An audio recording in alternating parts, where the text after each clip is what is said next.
ఆదికాండము 31వ అధ్యాయము. లాబాను కుమారులు మన తండ్రికి కలిగినది యావత్తును యాకోబు తీసుకుని మన తండ్రికి కలిగిన దాని వలన ఈ ఏవదాసి సంపాదించినని చెప్పుకున్న మాటలు యాకోబు వినెను.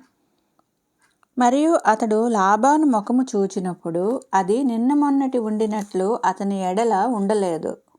అప్పుడు యెహోవా, నీ పితరుల దేశమునకు నీ బంధువుల యొద్దకు తిరిగి వెళ్ళుము, నేను నీకు తోడై ఉండెదనని యాకోబుతో చెప్పగా, యాకోబు పొలములో తన మంద యొద్దకు రాహేలును లేయాను పిలువనంపించి వారితో ఇట్లనెను, మీ తండ్రి కటాక్షము నిన్న మొన్న నా మీద ఉండినట్లు ఇప్పుడు నా మీద ఉండలేదని నాకు కనబడుచున్నది.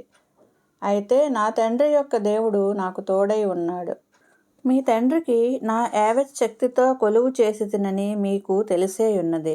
మీ తండ్రి నన్ను మోసపుచ్చు 10 మార్లు నా జీతము మార్చెను, అయినను దేవుడు అతని నాకు హాని చేయనీయలేదు. అతడు పొడలు గలవి నీ జీతమగునని చెప్పిన ఎడల అప్పుడు మందలన్నయూ పొడలు గల పిల్లలను ఈనెను. చారలు గలవి నీ జీతమగునని చెప్పినప్పుడు అప్పుడు మందలన్నయూ చారలు గల పిల్లలను కనెను. అట్లు దేవుడు మీ తండ్రి పశువులను తీసి నాకిచ్చెను. మందలు చూలుకట్టు కాలమున నేను స్వప్నమందు కన్నులెత్తి చూడగా గొర్రెలను దాటు పొట్టేళ్ళు చారలైనను పొడలైనను మచ్చలైనను కలవైయుండెను.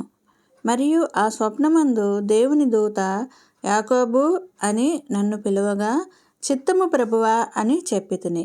అప్పుడు ఆయన, నీ కన్నులెత్తి చూడుము, గొర్రెలను దాటుచున్న పొట్టేళ్ళన్నయూ చారలైనను పొడలైనను మచ్చలైనను గలవి. ఏలయనగా లాబాను నీకు చేయుచున్నది యావత్తును చూచితిని. నీవెక్కడ స్తంభము మీద నూనె పోసితివో, ఎక్కడ నాకు మొక్కుబడి చేసితివో ఆ బేతేలు దేవుడను నేనే. ఇప్పుడు నీవు లేచి ఈ దేశములో నుండి బయలుదేరి నీవు పుట్టిన దేశమునకు తిరిగి వెళ్ళుమని నాతో చెప్పెను అనెను. అందుకు రాహేలును లేయాయు, ఇంకా మా తండ్రి ఇంట మాకు పాలు పంపులెక్కడివి? అతడు మమ్మను అన్యులుగా చూచుట లేదా? అతడు మమ్మను అమ్మివేసి మాకు రావలసిన ద్రవ్యమును బొత్తుగా తినివేశెను. దేవుడు మా తండ్రి యొద్ద నుండి తీసివేసిన ధనమంతయు మాదియు మా పిల్లలదియు ఉన్నది గదా.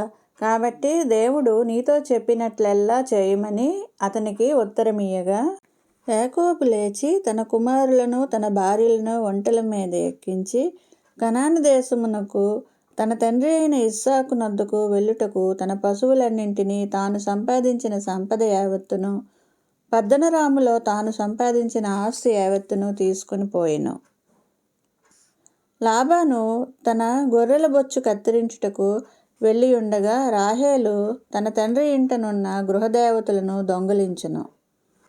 యాకోబు తాను పారిపోవుచున్నానని సిరియావాడైన లాబానుకు తెలియచేయకపోవట వలన అతన్ని మోసపుచ్చినవాడు ఆయను. అతడు తనకు కలిగినదంతయు తీసుకుని పారిపోయెను. అతడు లేచి నది దాటి గిలాదను కొండతట్టు అభిముఖుడై వెళ్ళెను. యాకోబు పారిపోయినని 3వ దినమున లాబానుకు తెలుపబడెను. అతడు తన బంధువులను వెంటబెట్టుకుని 7 దినముల ప్రయాణమంత దూరము అతన్ని తరుముకొని పోయి గిలాదు కొండ మీద అతన్ని కలుసుకొనెను. ఆ రాత్రి స్వప్నమందు దేవుడు సిరియావాడైన లాబాను నొద్దకు వచ్చి, నీవు యాకోబుతో మంచిగాని చెడ్డగాని పలుకకుము, జాగ్రత్త సుమి అని అతనితో చెప్పెను. లాబాను యాకోబును కలుసుకొనెను. యాకోబు తన గుడారము ఆ కొండ మీద వేసుకుని ఉండెను. లాబానును తన బంధువులతో గిలాదు కొండ మీద గుడారము వేసుకొనెను. అప్పుడు లాబాను యాకోబుతో, నీవేమి చేసితివి? నన్ను మోసపుచ్చి కత్తితో చెరపట్టబడిన వారిని వలె నా కుమార్తెలను కొనిపోవునేలా? నీవు నాకు చెప్పక రహస్యంగా పారిపోయి నన్ను మోసపుచ్చితివేలా? సంభ్రమముతోనూ పాటలతోనూ మద్దెలతోనూ సితారులతోనూ నిన్ను సాగనంపుదునే. అయితే నీవు నా కుమారులను నా కుమార్తెలను నన్ను ముద్దు పెట్టుకొననీయక పిచ్చి పట్టినట్లు ఇట్లు చేసితివి. మీకు హాని చేయుటకు నా చేతనవును. అయితే పోయిన రాత్రి మీ తండ్రి యొక్క దేవుడు, నీవు యాకోబుతో మంచిగాని చెడ్డగాని పలుకకుము, జాగ్రత్త సుమి అని నాతో చెప్పెను. నీ తండ్రి ఇంటి మీద బహువాంచగలవాడివై వెళ్ళగోరిన ఎడ్ల వెళ్ళుము, నా దేవతలను ఏల దొంగిలితివి అనగా, యాకోబు, నీవు బలవంతంగా నా యొద్ద నుండి నీ కుమార్తెలను తీసుకొందువేమో అనుకుని భయపడితిని. ఎవని యొద్ద నీ దేవతలు కనబడునా వారు బ్రతకకూడదు. నీవు నా యొద్దనున్న వాటిని మన బంధువుల ఎదుట వెతికి నీ దానిని తీసుకొనుమని లాబానుతో చెప్పెను. రాహేలు వాటిని దొంగిలినని యాకోబునకు తెలియలేదు. లాబాను యాకోబు గుడారంలోనికి, లేయా గుడారంలోనికి, ఇద్దరు దాసీల గుడారములలోనికి వెళ్ళెను గాని అతనికి ఏమీ దొరకలేదు. తరువాత అతడు లేయా గుడారములో నుండి బయలుదేరి రాహేలు గుడారములోనికి వెళ్ళెను. రాహేలు ఆ విగ్రహములను తీసుకుని ఒంటె సామాగ్రిలో పెట్టి వాటి మీద కూర్చుండెను. కాగా లాబాను ఆ గుడారమందు అంతటను తడివి చూచినప్పటికీ అవి దొరకలేదు. ఆమె తన తండ్రితో, తమ ఎదుట నేను లేవలేనందున తాము కోపపడకూడదు, నేను కడగా ఉన్నానని చెప్పెను. అతడెంత వెతికినను ఆ విగ్రహములు దొరకలేదు. యాకోబు కోపపడి లాబానుతో వాదించి అతనితో, నీవిట్లు మండిపడి నన్ను తరమనేలా? నేను చేసిన ద్రోహమేమి, పాపమేమి? నీవు నా సమస్త సామాగ్రి తడివి చూచిన తరువాత నీ ఇంటి వస్తువులన్నింటిలో ఏది దొరికెను? నా వారి ఎదుటను నీ వారి ఎదుటను అది ఇట్లు తెచ్చిపెట్టుము. వారు మన ఉభయుల మధ్య తీర్పు తీర్చుదురు. ఈ 20 ఏండ్లు నేను నీ యొద్ద ఉంటిని. నీ గొర్రెలైనను మేకలైనను ఈచుకొని పోలేదు. నీ మంద పొట్టేళ్లను నేను తినలేదు. దుష్టమృగముల చేత చీల్చబడిన దానిని నీ యొద్దకు తేక ఆ నష్టము నేనే పెట్టుకుంటుని. పగటియందు దొంగలింపబడిన దానినేమి, రాత్రియందు దొంగలింపబడిన దానినేమి నా యొద్ద పుచ్చుకుంటివి. నేను ఇలాగా ఉంటిని. పగటి ఎండకును రాత్రి మంచుకును నేను క్షీణించిపోతిని. నిద్ర నా కన్నులకు దూరమాయెను. ఇదివరకు నీ ఇంటిలో 20 ఏండ్లు ఉంటిని.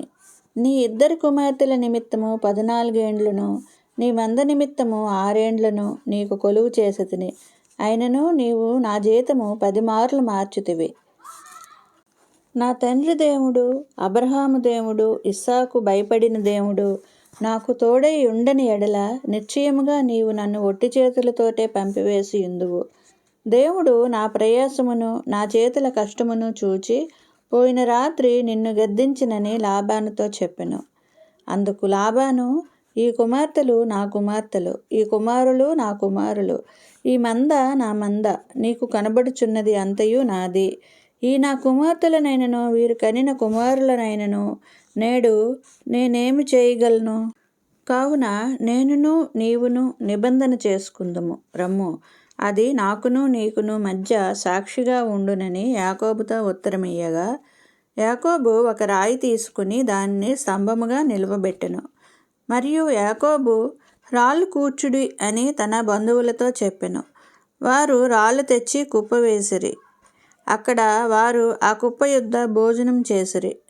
లాబాను దానికి ఎగర్ షాహాదూత అను పేరు పెట్టెను. అయితే యాకోబు దానికి గలేదు అను పేరు పెట్టెను.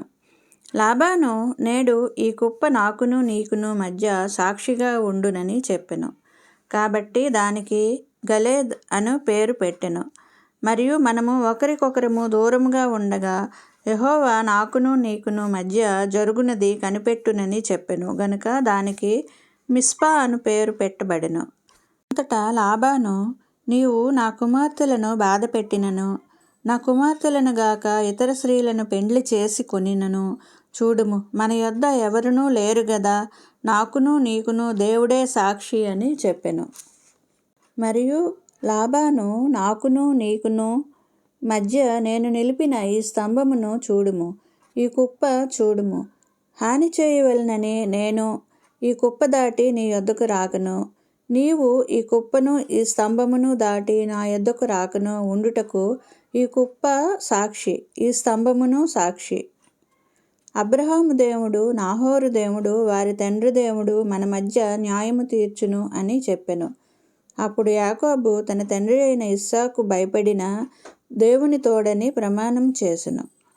యాకోబు ఆ కొండ మీద బలి అర్పించి భోజనము చేయుటకు తన బంధువులను పిలువగా వారు భోజనం చేసి కొండ మీది ఆ రాత్రి వెళ్ళబుచ్చిరి. తెల్లవారినప్పుడు లాబాను లేచి తన కుమారులను తన కుమార్తెలను ముద్దు పెట్టుకొని వారిని దీవించి బయలుదేరి తన ఊరికి వెళ్ళిపోయెను.